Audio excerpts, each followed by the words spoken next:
Aujourd'hui, le filmographe est consacré à la carrière de Joan Crawford, sur Séance Radio par BNP Paribas. Le filmographe, toujours évidemment Antoine Cyr, et aujourd'hui une comédienne dont le nom dit encore beaucoup et qui est restée dans les mémoires, c'est Joan Crawford. Et oui, la caractéristique de Joan Crawford, c'est d'avoir été une vraie vedette, occupant le haut de l'affiche pendant plus de 40 années, et pas n'importe quelles années, puisque ce sont celles qui vont du milieu des années 20 au milieu des années 60. Autrement dit, elle couvre la quasi-totalité de cette période fascinante qu'on appelle l'âge d'or d'Hollywood. Alors, quel a bien pu être le secret de Joan Crawford pour connaître une telle longévité, alors que la beauté des stars est une chose essentiellement éphémère? C'est peut-être George Cukor, le cinéaste qui a fait tourner Joan Crawford dans Femme, qui détient la meilleure explication. Au début de la carrière de Joan Crawford, nous rappelle George Cukor, le zoom n'existait pas. Et la moindre scène impliquait l'utilisation de grues manipulées par une demi-douzaine de techniciens. La caméra, effrayante comme une machine infernale, s'approchait petit à petit de l'actrice et bien souvent lui faisait perdre ses moyens. Mais les choses ne se passaient pas ainsi avec Joan Crawford. Plus la caméra s'approchait d'elle, et plus elle devenait tendre et docile, plus ses yeux étincelaient, plus ses lèvres s'ouvraient en signe de douce acceptation. C'est un texte assez évocateur que George Cukor a prononcé précisément après la mort de Joan Crawford. Alors, puisque nous parlons justement de Cukor, venons-en tout de suite à Femme, le célèbre film de 1939, dont la caractéristique est qu'il ne compte pas un seul homme au générique. Oui, ils ont fait de la publicité là-dessus, la bande-annonce est très claire, et 130 femmes, que une distribution féminine. Oui, alors féminine, mais on ne peut pas dire pour autant que ce soit un film féministe, parce que les femmes du film de Cukor passent essentiellement leur temps à aller dans les salons de massage et à courir les magasins, donc voilà, c'est une vision quand même assez datée et assez bourgeoise de la femme. Mais alors ce film intervient au milieu de la carrière de Joan Crawford, elle a déjà probablement 34 ans, elle ne joue plus les adolescentes et elle interprète une intrigante qui essaye par pur intérêt de devenir l'épouse d'un homme très riche, déjà marié à une autre femme, interprétée par Norma Shearer. Alors, dans le film, c'est Norma Shearer qui, après moult péripéties, va remporter ce duel de femmes et réussir à conserver son mari, au demeurant virtuel pour le spectateur, puisque je rappelle que dans ce film, on ne voit jamais les hommes. Mais le rôle de garce qu'interprète Joan Crawford est infiniment plus remarquable que celui d'épouse bafouée que joue Norma Shearer. Et donc le duel des actrices dans la vraie vie va connaître une issue plutôt différente de celui des personnages qu'elles interprètent. Oui, parce qu'elles se connaissaient bien ces deux-là, depuis longtemps. Au moment du tournage de Femme, la rivalité entre Joan Crawford et Norma Shearer dure depuis déjà près de 15 ans. Alors Norma Shearer, elle était considérée un peu comme la prima donna chez les actrices de la MGM pendant les années 30, et à ça, une raison qui est son talent, mais aussi, il faut bien le dire, le fait qu'elle était la femme d'Irving Thalberg, le producteur génial qui a fait les grandes années de la MGM. C'est Thalberg qui a souvent imposé Norma Shearer au générique, y compris dans des rôles qui avaient été écrits à l'origine pour Joan Crawford, comme celui d'un film de 1931, Âme libre de Clarence Brown. Et évidemment, Joan Crawford va ressentir avec beaucoup de dépit le fait que Norma Shearer ait pu obtenir ce rôle. Et elle a dit un jour, mais comment je peux lutter? Évidemment, avec elle couche avec le patron. Alors oui, voilà. Bon. Mais alors, en 1939, au moment où Femme est tournée par George Cukor, Irving Thalberg est mort depuis déjà 3 ans. Et ce film va être un peu le chant du cygne de la carrière de Norma Shearer, comme il a failli être celui de la carrière de Joan Crawford. Seulement, on va le voir tout à l'heure, Joan Crawford saura traverser les époques et jouer encore longtemps de belles femmes de caractère. Alors là, je vous propose un premier flashback. Ce n'est pas le premier duel d'actrices que remporte Joan Crawford, celui qu'elle remporte dans Femme, puisqu'en 1932, il y a eu le film d'Edmund Goulding, Grand Hôtel, qui raconte 24 heures de la vie d'un grand hôtel de Berlin. Alors dans ce film, Joan Crawford joue une sténographe à la mort morale plutôt élastique. Oui, là aussi, elle est sans scrupules, elle est arriviste. Enfin, Oui, bon, ouais. on peut le dire. Alors que Garbo interprète Gruzinskaya, une danseuse russe qui a connu la gloire et qui vit dans la nostalgie de ses succès passés. Je dirais que le jeu de Joan Crawford est beaucoup plus moderne que celui de Garbo. N'oublions pas que lorsque Grand Hôtel est tourné, le cinéma parlant a à peine 5 ans, alors que Garbo prend encore les airs théâtraux qui ont fait sa gloire dans le cinéma muet. Crawford est vraiment entrée dans l'ère du parlant et d'un cinéma plus sobre. Et là, elles n'ont aucune scène ensemble, Garbo et Crawford. Absolument. Il y avait une antagonie, ils étaient antagonistes et elles ne s'aimaient pas beaucoup. Non. Alors, Crawford, donc, en quelque sorte, terrasse Garbo, la grande vedette du film muet. Alors, cela dit, Crawford le connaît bien, le cinéma muet. Ils ont fait un deuxième flashback qui nous ramène un peu plus loin. C'est une femme qui est d'origine modeste, qui était passionnée dès sa plus tendre enfance par le spectacle. Elle a débuté à la MGM dès 1925, âgée probablement de 20 ans. Je dis probablement parce qu'il y a un petit doute sur son année de naissance. Ouais. On pense que c'est 1905. Elle a toujours dit 1908. En tout cas, c'est le 23 mars, entre 1905 et 1908. Maintenant, on n'est plus à ça près. Alors, dans ses débuts dans le muet, elle a tourné plus de 20 films avec certaines vedettes comme Lon Chaney ou Ramon Novarro, mais elle s'est plainte déjà à l'époque très vite d'être barrée pour les meilleurs rôles par Norma Shearer. Et à l'époque, elle avait gardé son nom de jeune fille, enfin le nom de sa mère, je crois, Lucille Le Sueur. Elle s'appelait Lucille Le Sueur. Elle ne s'appelait pas encore Joan Crawford. Il y a eu un grand concours lancé par les patrons de la MGM pour trouver le pseudonyme de cette comédienne qui joue effectivement plein de films. Enfin, elle a commencé figurante et puis après elle tourne beaucoup de films. Il y en a un avec Jackie Coogan qui avait été le kid de Charlie Chaplin, la Vieux habits, vieux amis. Edward Klein en 1925, un peu oublié aussi celui-là. Ah oui. Alors c'est en 1928 tout de même qu'elle obtient vraiment un très grand rôle dans un film qui est assez connu, qui s'appelle en français Les Nouvelles Vierges. d'Harry Beaumont. Voilà, en anglais c'est Our Dancing Daughters. C'est un des derniers grands films de l'ère du muet. Et là vraiment, Joan Crawford est tout à fait en vedette dans ce film. Et on va commencer à s'intéresser à elle, elle va changer de look, elle va même peut-être faire appel à la chirurgie esthétique. Un petit peu, oui. En tout cas pour les dents. Louis B. Mayer, le big boss de la MGM, décide de la bichonner. Il est peut-être pas fâché de faire un peu contrepoids à son producteur vedette Irving Thalberg et donc à Norma Shearer. Et alors là, il va se passer quelque chose. C'est un couturier américain qui s'appelle Gilbert Adrian, qui a été recruté en 1928 pour succéder au Français d'origine russe RT comme dessinateur attitré des costumes des actrices de la MGM. Et donc Gilbert Adrian sera chargé pendant plus de 15 ans de créer l'exubérant style Crawford et de dessiner toutes ses toilettes de scène et pratiquement toutes ses toilettes de ville aussi. Voilà ça, à la ville et à l'écran. Oui. Alors, c'est véritablement dans les années 30 que la carrière de Crawford va exploser, avec notamment 8 films où elle partagera le haut de l'affiche avec Clark Gable. Et puis alors, elle va jouer aussi avec Gary Cooper et Franch O'Tone, qui sera son mari à la ville. Oui, parce elle était mariée avec Douglas Fairbanks, elle divorce de Douglas Fairbanks Jr. pour se marier avec Franch O'Tone. Voilà.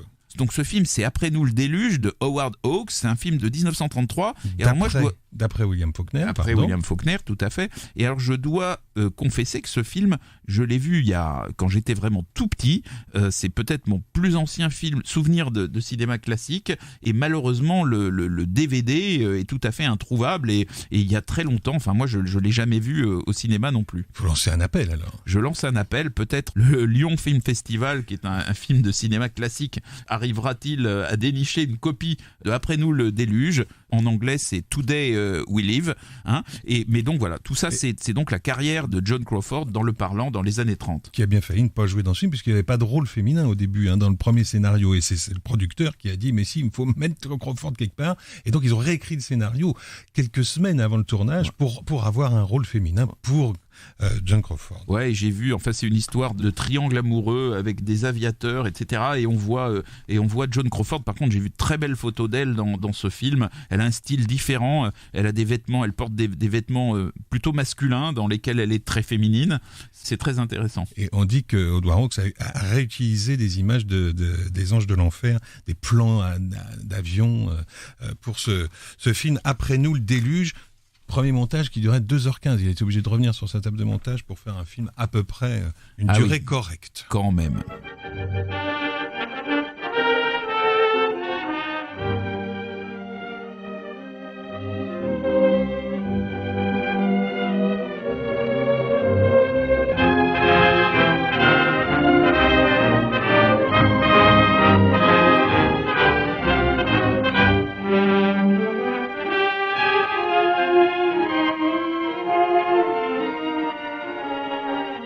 Voilà, donc après tous ces flashbacks, on est donc revenu à 1939, aux fameux femmes de Q-Corps, où Joan Crawford va prendre l'ascendant enfin sur sa rivale Norma Shearer. Mais alors pourtant, dans les années qui vont suivre Femmes, Joan Crawford ne connaîtra aucun succès, ce qui va provoquer son départ de la MGM en 1943. Mais 2 ans plus tard, en 1945, Joan Crawford va accepter pour la compagnie rivale de la MGM, la Warner, le rôle de Mildred Pierce, une femme entreprenante et courageuse, prête à tout pour assurer l'avenir de sa fille ingrate et toujours plus exigeante, et qui va sacrifier sa vie de femme à son instinct de mère. Un grand rôle qui avait été refusé par Bette Davis, la grande comédienne de la Warner, par Barbara Stanwyck, Anne Sheridan aussi. Ouais. Voilà. Et alors, pourtant, ce film avait des atouts. C'est un scénario de William Faulkner, encore lui, d'après un roman de James M. Cain, qui est aussi l'auteur d'Assurance sur la mort et du Facteur sonne toujours 2 fois. Hein. Et puis, il y a Michael Curtiz, qui est quand même un des plus grands metteurs en scène d'Hollywood, qui était à l'époque au sommet de son talent. Et qui ne voulait pas du tout de cette Crawford, il l'a traité de has-been. Ouais. Après, il s'est un peu excusé. Oui. Eh ben, ils vont vraiment se réconcilier parce que, en fait, donc dans ce film, Joan Crawford réussit vraiment un retour flamboyant. On sent qu'elle porte ce rôle. Sa beauté de star cède la place à une beauté tout aussi intéressante de femme courageuse qui conserve son élégance dans les cruelles épreuves du quotidien. Et alors donc, pour ce film, Joan Crawford va recevoir l'Oscar. Et là où Michael Curtiz va montrer qu'il est quand même chevaleresque et que vraiment il est content d'avoir tourné avec cette actrice qu'on lui a plus ou moins imposée au départ, c'est qu'au moment de la remise des Oscars, Joan Crawford est malade, elle a une pneumonie, mais c'est Michael Curtiz qui vient lui apporter la statuette lui-même dans sa chambre, et évidemment la photo est immortalisée à la une de tous les quotidiens new-yorkais. Et puis alors, donc, ce qui n'est pas à négliger, Joan Crawford signe avec la Warner un contrat pour 7 ans à $200,000 par film.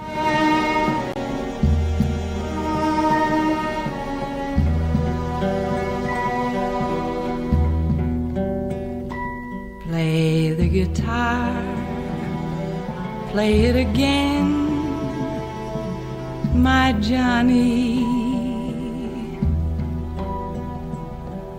Maybe you're cold, but you're so warm inside.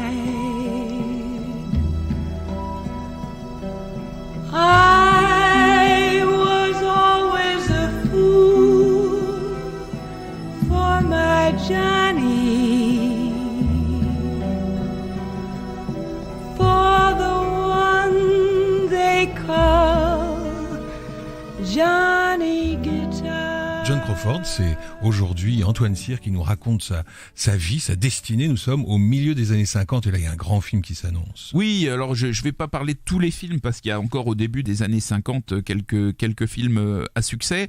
Il y en a un auquel je suis particulièrement attaché, c'est en 1954 Johnny Guitar de Nicolas Ray. C'est un western culte dans lequel Joan Crawford joue le rôle de Vienna, une tenancière de saloon qui a comme amant, comme ami Sterling Hayden, le formidable gangster de Quand la ville dort. Alors Johnny Guitar, c'est une parabole en fait sur la chasse aux sorcières et le penchant de l'Amérique pour le lynchage qui est tourné en plein macartisme. C'est donc un film assez courageux et Joan Crawford incarne une femme fière, libre et toujours aussi belle qui parvient à résister à une chasse aux sorcières. Et alors le plus drôle, c'est que pour incarner le chef des lyncheurs, Nicolas Ray a recruté Ward Bond, qui était vraiment un des hommes d'extrême droite de Hollywood, sans probablement lui laisser comprendre à quel point le personnage qu'il incarnait était antipathique. Et puis il y a Mercedes McCambridge qui joue en face de Crawford et elles ne s'entendent pas du tout. Le tournage est une tension incroyable. Un jour, Joan Crawford sort tous les vêtements de sa rivale par terre et elle dit « mais c'est moi quand même la vedette ici, c'est moi Johnny Guitar ». Et en fait, elle va essayer de masculiniser son rôle. C'est elle qui a changé un peu le scénario et qui va faire faire de ce personnage ce qu'il est dans ce film étonnant, où Nicolas Ray est vraiment dans ses petits souliers au début du tournage. Joan Crawford est impressionnante, hein, même pour les réalisateurs comme Ray. Et elle est une personnalité, voilà, ouais. Parce que avec Mercedes McCambridge, je crois qu'ils avaient eu des aventures l'une et l'autre, ou plutôt Joan Crawford avait eu une aventure avec l'actuel mari de Mercedes McCambridge, donc ça expliquait peut-être des choses. Mais cette tension est très palpable dans ce film, qui est quand même beaucoup un affrontement entre ces deux femmes. Alors, il y aura encore un très grand succès pour Joan Crawford quelques années plus tard, en 1964, avec Qu'est-il arrivé à Baby Jane, mais alors autant on peut dire que dans Johnny Guitar, Joan Crawford jouait encore fortement de ses charmes, hein. C'est une très belle femme mûre dans ce film. Avec Qu'est-il arrivé à Baby Jane, là on peut pas dire qu'elle joue une belle femme, hein. Là on a changé de registre. C'est un film de Robert Aldrich, hein. Donc dans les films d'Aldrich, c'est un peu comme les films de Cassavetes, hein. Les gens sont toujours très énervés, qui raconte le duel de deux vieilles sœurs dont l'une domine l'autre en apparence, mais les apparences sont souvent trompeuses.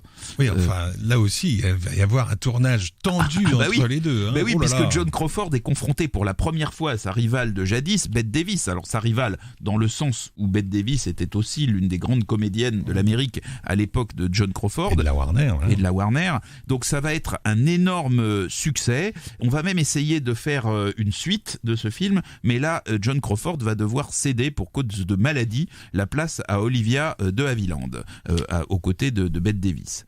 Alors là, bon, la carrière de Joan Crawford tire un peu à sa fin. Pour autant, c'est la fin FIM, c'est pas la fin FIM, parce que Joan Crawford, entre-temps, a épousé le patron de Pepsi Cola, qui meurt en 1959. Oui, et alors juste pour embêter Joan Crawford, Bette Davis est un distributeur de Coca-Cola pendant le tournage de Baby Jane. Ah, c'est drôle. Et donc, le patron de Pepsi meurt en 59, et elle devient du coup l'une des grandes actionnaires de la multinationale, membre du conseil d'administration, hein, et bon, elle s'éteindra relativement jeune, à l'âge de 72 ans. N'empêche, en tant que star, elle aura certainement connu l'une des plus longues carrières d'Hollywood. Merci Antoine. Le Filmographe vous a été présenté par Antoine Cyr et Laurent Bourdon sur Séance Radio par BNP Paribas.